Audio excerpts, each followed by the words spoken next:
이 내용이 궁금했다. 제33회 예레미야 33장 3절 하나님의 크고 비밀한 일. 저는 목사입니다. 저는 목사이기는 하지만 목사들을 좋아하는 편은 아닙니다. 조금 더 솔직히 말씀을 드리자면 좋아하는 목사들이 거의 없습니다. 반면에 싫어하는 목사들은 아주 많습니다. 제가 싫어하는 목사들의 부류를 몇 가지 말씀드려보자면 우선 정치판을 기웃거리는 목사들을 아주 싫어합니다. 현실 정치에 참여하고 싶어 안다라는 목사들을 아주 싫어하는 것은 너무나 당연하고 유력하다고 하는 정치인들과 어떻게든 인연을 맺어보려는 목사들도 아주 싫어합니다. 또 저는 교회를 비즈니스로 생각하는 목사들도 아주 싫어합니다. 어떤 행사를 할 때마다 손익을 따져보는 목사들이 있습니다. 교회에 어떤 성도가 더 많은 유익과 이익을 가져다 주는지 따져보는 목사들이 있습니다. 단기 사업계획, 중기 사업계획, 장기 사업계획을 수립하는 목사들이 있습니다. 이처럼 교회를 사업체로 생각하고 자신을 그 교회의 사장이나 회장처럼 생각하는 목사들을 아주 싫어합니다. 또 저는 교회를 마치 자기의 소유물처럼 생각하는 목사들과 목사라는 직업을 마치 가업처럼 여기는 목사들을 아주 싫어합니다.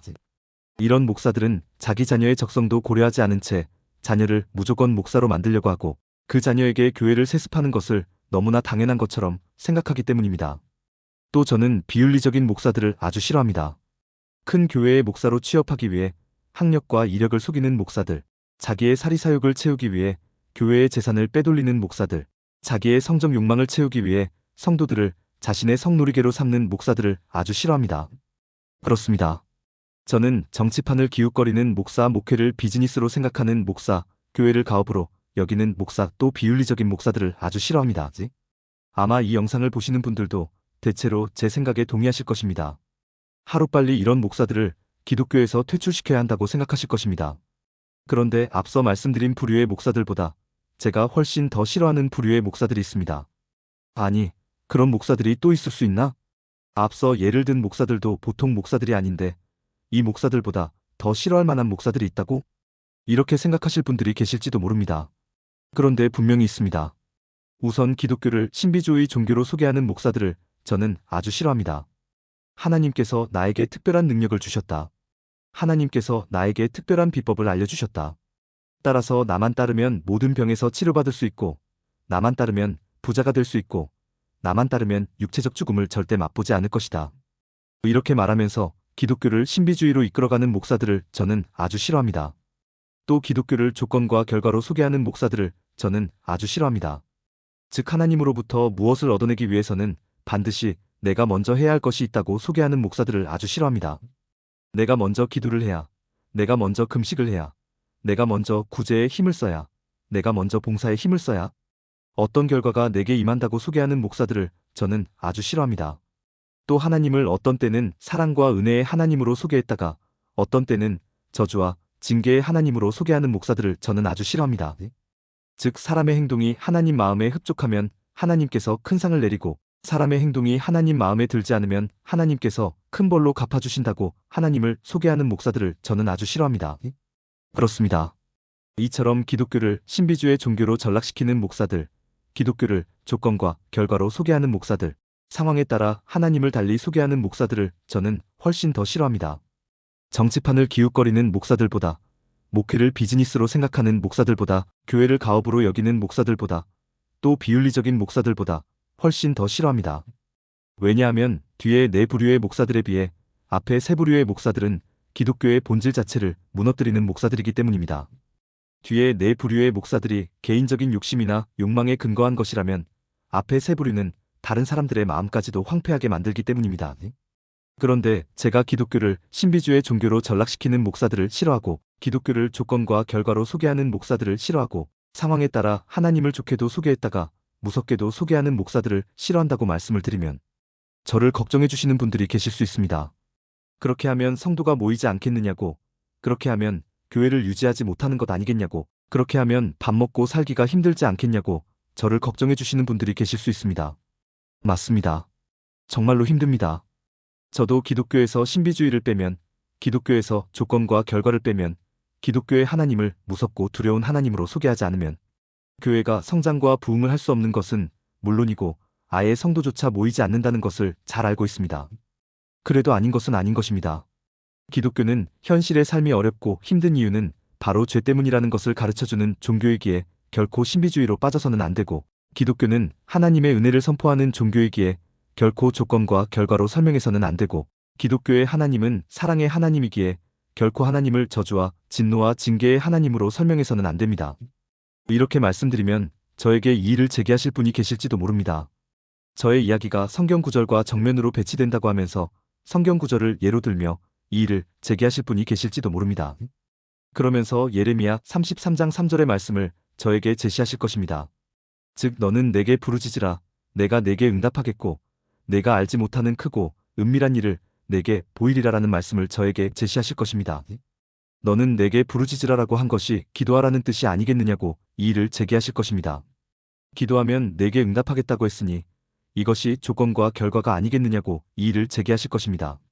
크고 은밀한 일을 내게 보이리라고 했으니 하나님의 신비한 그 무엇이 있지 않겠느냐고 이의를 제기하실 것입니다. 아마 많은 분이 이 이의에 동의하실 것입니다. 왜냐하면 특별 기도회만 열렸다 하면 이 말씀이 기록된 현수막이 교회에 걸렸었기 때문입니다. 하지만 부르짖으라라는 말씀은 기도하라는 말씀이 절대로 아니고, 기도하면 그 기도에 응답하셔서 신비로운 무엇인가를 보여주겠다고 약속하시는 말씀이 절대로 아닙니다. 우선 부르짖으라라는 말씀이 왜 기도가 아닌지 그 이유부터 말씀드리도록 하겠습니다. 오늘날 대부분 부르짖으라라는 표현을 대하면 먼저 기도를 떠올립니다. 하나님께서 기도를 요구하시는 표현이라고 생각합니다. 그러나 정작 이스라엘 사람들은 부르짖으라라는 말씀을 들었을 때 전혀 기도를 떠올리지 않았고, 부르짖으라라는 말씀을 듣고도 전혀 부르짖지도 않았습니다. 왜냐하면 이스라엘 사람들로 대표되는 죄인들에게는 신에게 부르짖는다고 해서 신이 들어준다는 개념이 없기 때문입니다. 죄인들의 생각에 신에게 나갈 때에 절대로 빈손으로 나가면 안 됩니다. 신에게 나가기 전에 반드시 먼저 예물을 드려야 합니다. 왜냐하면 죄인들이 생각하는 신이라는 존재에게는 공짜라는 개념이 일체 없기 때문입니다. 죄인들이 생각하는 신이라는 존재에게는 은혜라는 개념이 일체 없기 때문입니다. 자기가 신의 도움을 절박하게 필요로 하는 순간에 신에게 빈손으로 도와주세요. 혹은 맨입으로 도와주세요. 라고 말한다고 해서 신이 응답할 거라는 생각을 일체 하지 않습니다. 죄인들은 신을 찾아가서 무엇인가 부탁하려면 평상시에 많은 공덕을 쌓아두어야 하고, 정말로 급박한 경우에는 신을 감동시킬 만한 예물을 준비해야 한다고 생각했습니다. 바로 이런 사람들에게 하나님은 부르짖으라라고 말씀하시는 것입니다. 즉 부르짖으라라는 말씀은 기도하라, 간구하라라는 의미가 아니라 너희가 신에게 합당한 자격을 갖추려는 생각, 너희가 신을 감격시키고 감동시키려는 생각, 너희가 신의 비위를 먼저 맞추어야겠다는 생각을 버리라는 의미입니다. 부르짖으면 하나님께서 응답하시고 부르짖지 않으면 하나님께서 응답하지 않으시겠다는 저급한 내용이 아닙니다. 이 말씀 전에 어떤 말씀이 있었습니까? 예레미야 33장 1절로 2절, 예레미야가 아직 시위대 뜰에 갇혀 있을 때에 여호와의 말씀이 그에게 두 번째로 임하니라. 이르시되 이를 행하시는 여호와, 그것을 만들며 성취하시는 여호와, 그의 이름을 여호와라 하는 이가 이와 같이 이르시도다라고 기록하고 있습니다. 이 말씀이 무슨 의미입니까? 하나님은 일하시는 하나님이라는 의미입니다. 하나님은 사람을 위해서 일을 계획하시고, 일을 진행하시고, 일을 완성하시고, 일을 책임지신다는 의미입니다. 따라서 예레미야 33장 3절 말씀에서 너는 내게 부르짖으라 라는 말씀은 나 하나님이 일할 터이니 괜히 쓸데없이 자격이나 조건을 맞추려고 애쓰지 말라는 뜻이 되는 것입니다. 하나님의 마음을 움직일 만한 예물을 준비하기 위해 헛된 노력을 기울이지 말라는 뜻이 되는 것입니다. 그렇다면 크고 은밀한 일은 어떤 일이 되겠습니까? 이 일이 사람들이 기도했을 때 하나님께서 응답하셔서 들어주시는 신비한 일이 되겠습니까? 그렇지 않습니다.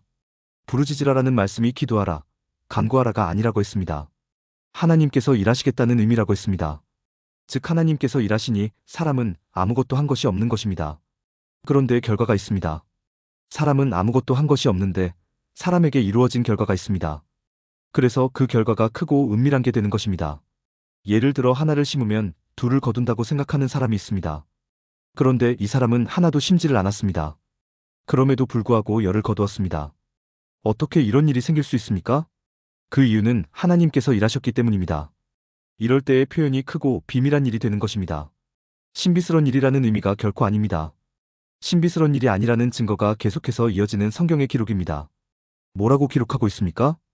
예레미야 33장 6절로 9절, 그러나 보라, 내가 이 성읍을 치료하며 고쳐 낫게 하고 평안과 진실이 풍성함을 그들에게 나타낼 것이며, 내가 유다의 포로와 이스라엘의 포로를 돌아오게 하여 그들을 처음과 같이 세울 것이며 가 그들을 내게 범한 그 모든 죄악에서 정하게 하며 그들이 내게 범하며 행한 모든 죄악을 사할 것이라.